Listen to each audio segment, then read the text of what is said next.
Hello.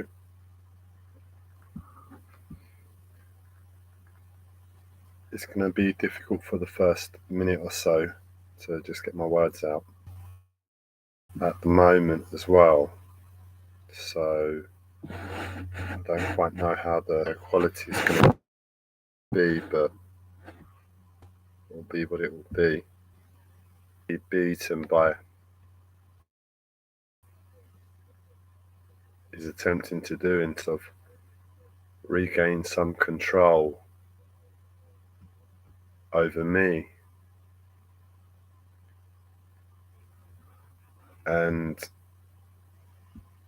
it doesn't matter what it does unless it takes terror to a whole new, creates something else, which it's half doing anyway, but it just falls under the category of terror at the moment still. I never explored what was beyond depression, and terror is beyond depression from my perspective. I haven't explored what's beyond terror. I don't really wish to find out.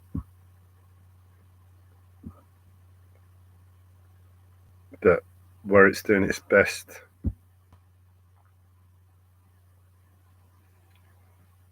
to retake control, it's making things even more difficult, even more difficult, even more difficult. And in that difficulty, despite the terror, and knowing that I really don't wish to make live streams at the moment, I don't wish to see people or hear people or know people exist. Unfortunately, I have to do the practical thing, and the practical thing is to make a live stream or two.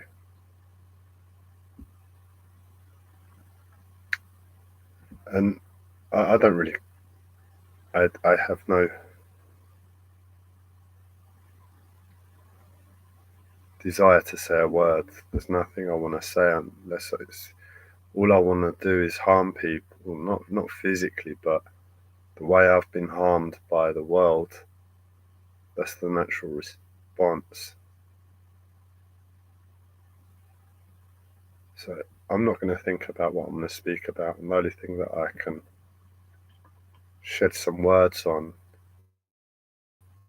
is what my mental health has been trying to instigate upon me as the new, how can I put it,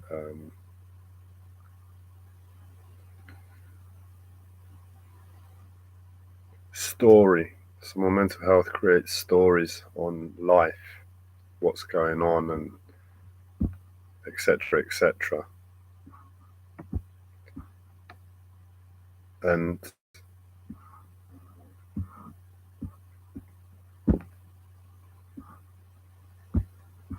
what it's trying to tell me is that there's been this concept of the Wolf of Wall Street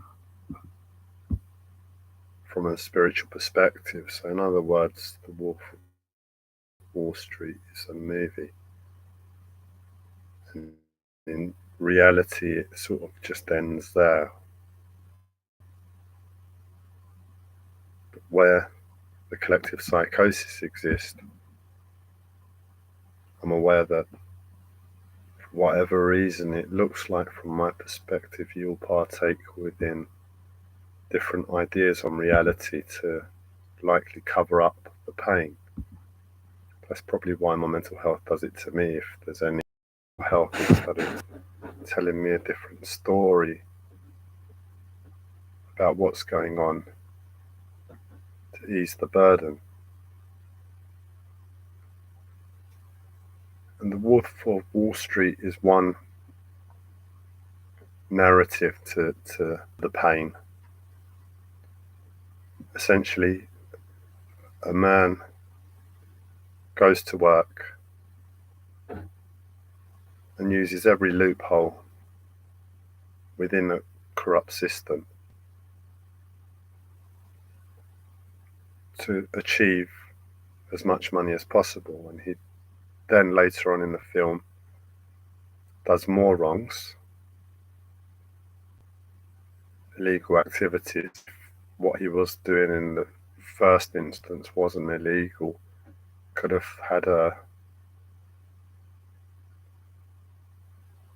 been brushed under the carpet, so to speak. What he does later on in the movie is definitely illegal.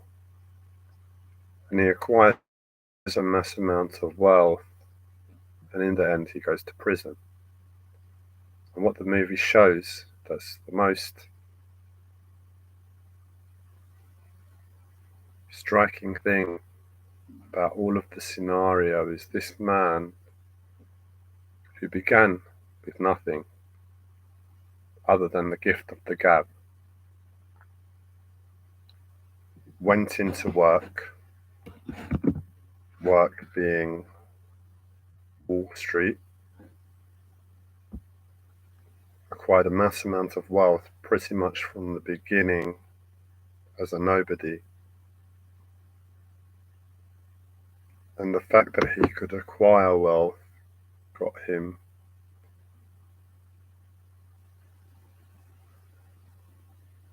noticed and recognized, and through that he was able to acquire more and more wealth. In the end, he goes to prison. He gets found out and goes to prison. And it basically shows him that he's in prison with probably all the mafia and everybody like that, and every corrupt corporate individual. And in these prisons that this man got sentenced to, there were tennis courts. Not like the movies you see where it's bleak and there's a yard. There might be some weights where you can go and do some weights if you're lucky.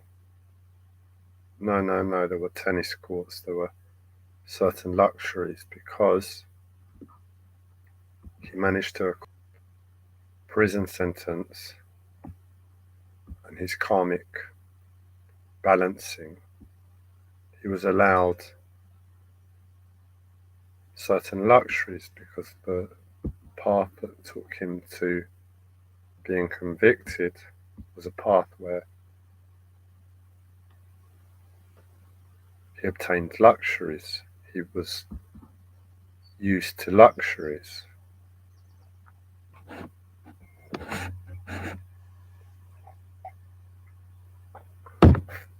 Forget about justice, forget about equality, forget about what's right and wrong in the world. For whatever reason, the prison system in America prioritizes what sending someone to prison in terms of mental health problems would create beyond the life that took them there. So in other words, if you're poor and you go to prison, it's far easier to accept walking around the yard with nothing other than maybe some weights to do exercise, somewhere to do some pull-ups, and that's a very bleak life.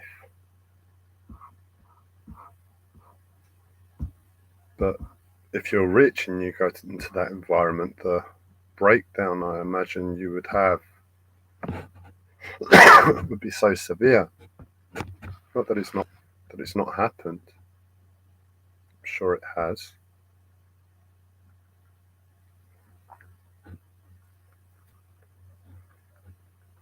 But it ended with that scene, and it ended with that's the confirmation that because he had wealth when he went to prison, he was allowed essentially to be in prison with wealth. And that sort of shows you again, taking into account the bail system in America. I don't know if it's here in the UK, but where you can go to prison and you're allowed out because you have a certain amount of money.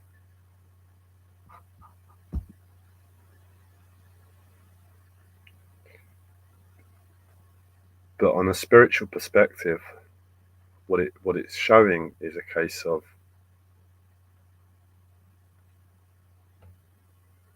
and this is my belief as to what's taking place there, and that is within humanity, the world is so sick, so painful, so corrupt, so confusing.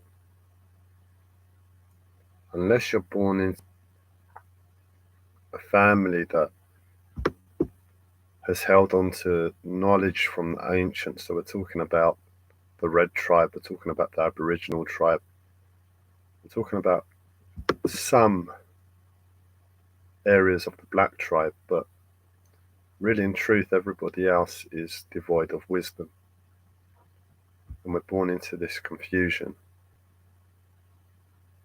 And the confusion is so painful in reality that it makes us want to commit suicide.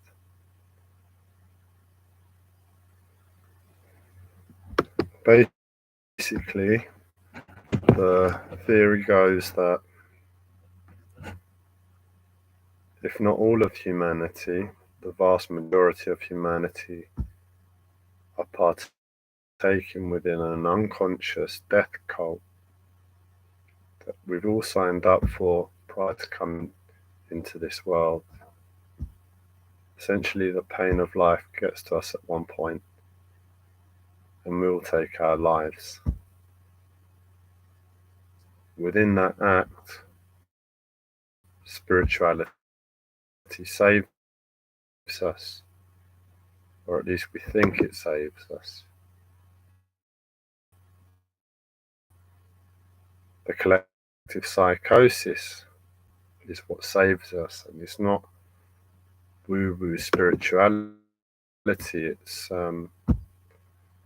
more advanced energetics. In other words, collective psychosis are aware of energy and how to manipulate it, and so on and so forth. Within each life that is correlated in terms of energy. So if I were to take my life now and it would become a suicide, the amount of energy that it would take for me to get myself from here, having just committed suicide, to a place where I get to a point of healing and health, where my life is no longer at risk.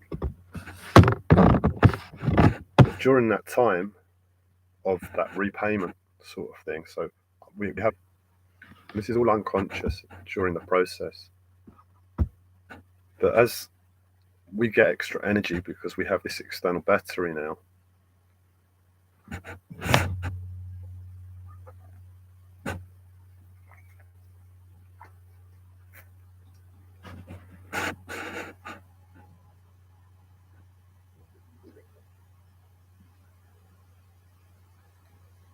the healing process is the repayment. Basically, the time that it takes to get you to a place of health is the repayment process.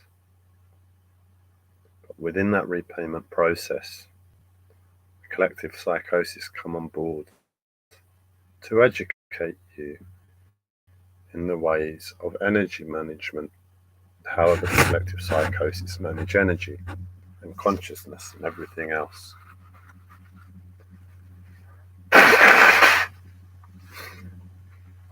All of a sudden, you're not dead due to a miracle. You're aware something's going on a spiritual level. You know you should be dead, but you're not.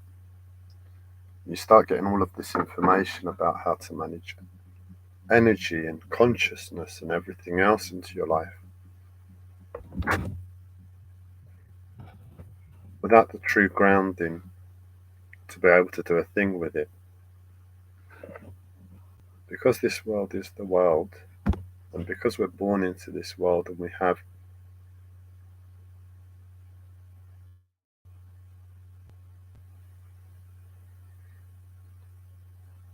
we're given burdens from birth. In Europe, not be naturally greedy. If you are, you've got some information, you've got some education that's not widely shared. The vast majority of people should be trapped in survival and greed. Nothing in this world tells you compassion and love hurts. It's impossible to love without it hurting.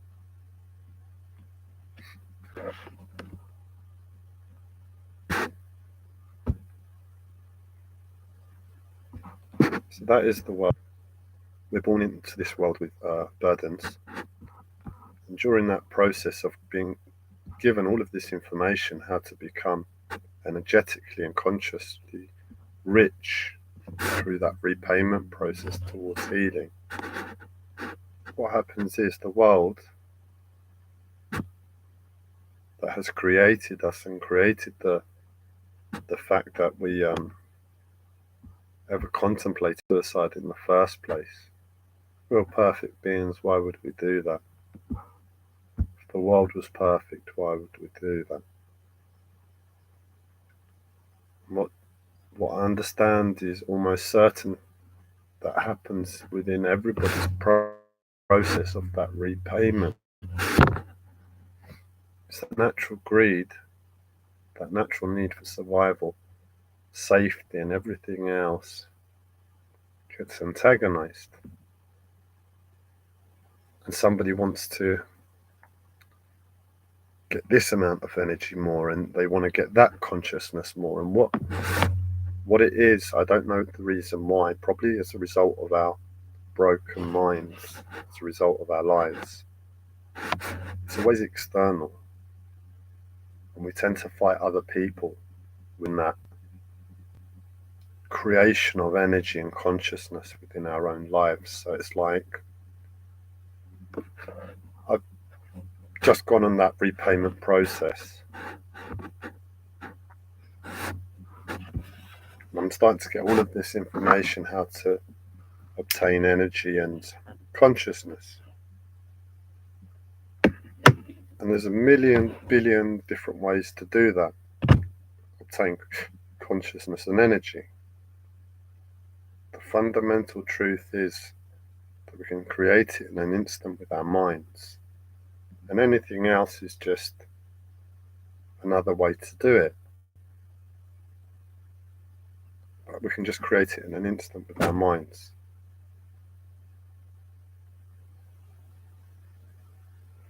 But due to the way we're brought into this world, due to the fact that the collective psychosis come around, surround you, and they're the ones that are responsible for giving you the information and energy on some level.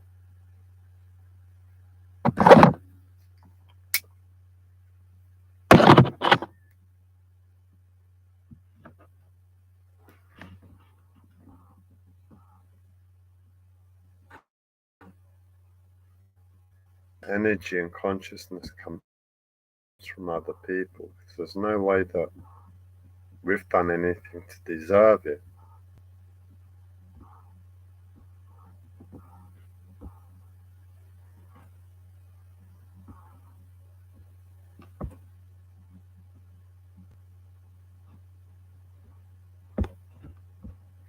And within that process, we think that we have to do something to get energy and consciousness. And in that doing something, it's often, oh, I have to do this thing, and then I get the energy from the other person, and it becomes like this game. It's a really sick game. A game where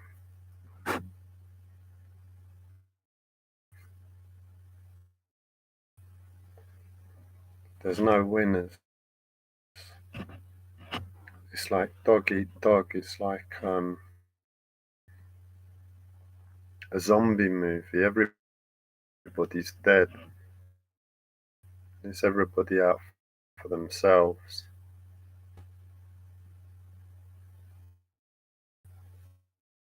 And we get greedy because we're scared. And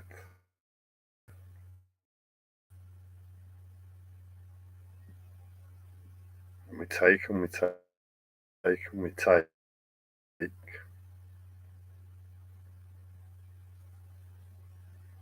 And then the healing happens eventually. And then we get sent to prison for the rest of our lives. And dependent upon how much energy and consciousness we hoarded within that process of healing, look like. And as much as in the movie, the tennis courts look good, don't they? I'd prefer to have a tennis court if I was in prison. In reality, it's more like, right, you collected all this energy, you lifted all this weight when you were going through your repayment process. During your imprisonment during your imprisonment, the rest of your life, this is how much energy you require to sustain yourself. Enslaved to that one act of suicide, where we have to always, for the rest of our lives,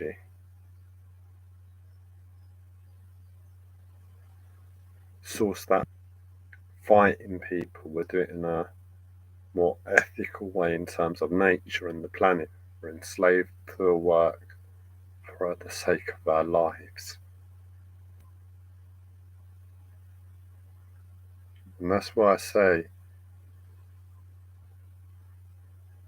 have we all bought into the karma doesn't work negatively from my understanding.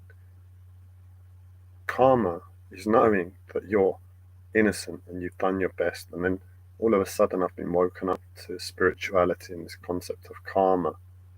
Now is the time to choose to go to work out of love, not because we have to for the sake of our lives. And then we're like, oh right, this is the concept of karma. So if I do this, that happens, and if I do this, that happens. Oh, what happens if I choose, despite my past, despite all of that suffering, to be karmically balanced for the rest of my life? That is the payment to existence out of love because you want to. You don't have to be perfect with karma. If you slip up, it's because you've had 20, 30, 40, 50 years of conditioning. Even if it was a 4 or 5 years of conditioning at a very, very pivotal stage in our development as human beings, it's all fundamental. The world is responsible for any negative karma. Why would anybody born into luxury and wealth and all of that, an easy life, start to choose to steal, start to choose to do bad things? It doesn't make sense, does it?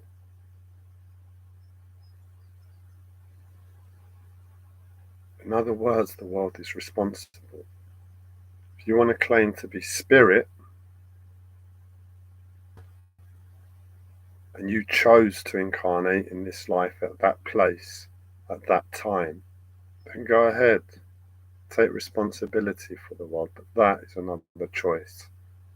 That should be more of a practical choice. First, you choose to apply karma to life because you wish to give back to existence out of love.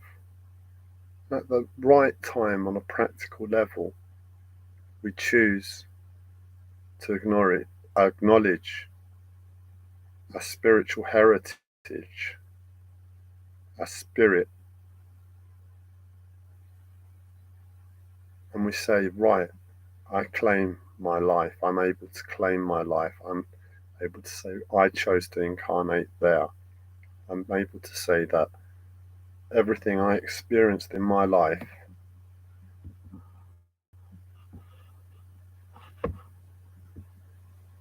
was down to me choosing to incarnate. In that moment, we got to the next level of work out of love for all of existence. We don't have to be perfect.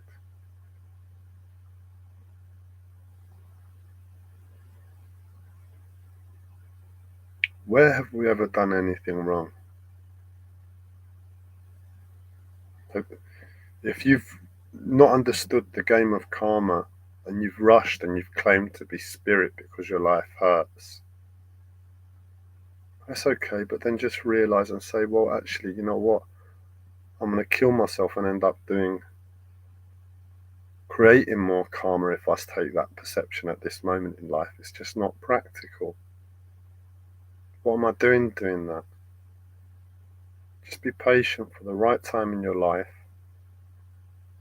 to realize I've been working out of love for all of existence, not for anybody, but for myself. Trying to balance karma, and given my life, given my conditioning, it's where I wasn't perfect at the beginning. Wow, I've been doing it now for what, 20, 30 years, and it looks perfect. It looks impeccable. I'm ready on a practical level to claim my life, reclaim my spirit, and say, I chose to incarnate. Everything I experienced in my life was as a result of me. I don't know if any of that makes sense. I'm not going to repeat it. Replay the video, listen to it back slowly. All the information is there. What game are we all playing?